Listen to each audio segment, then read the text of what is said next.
Ito ba never pang shinare sa kanila? Hindi pa, never pa. To see how dirty this is, and then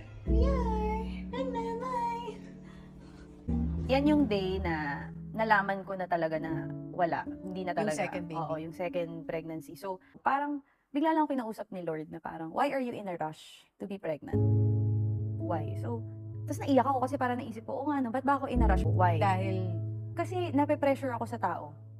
kung kasi lahat sinasabi, si Alex na yung susunod. Pero hindi nila alam, you just lost another pregnancy. So, kahit anong inumin mo, gawin mo, wala ka talagang control. Yung nangyari sa akin this year na dun sa birthday ko. So, yung parang every time na may namimit ako, parang sasabihin na parang, mabait ka naman pala. Yung parang, sabi ko, ba't kaya naging ganun yung connotation sa akin this year? So, parang, naano lang ako na, sana Lord, ang sakit ng mga napagdaanan ko sana. Oo. Sobrang sakit. Sana may magandang Sana may maganda naman balik.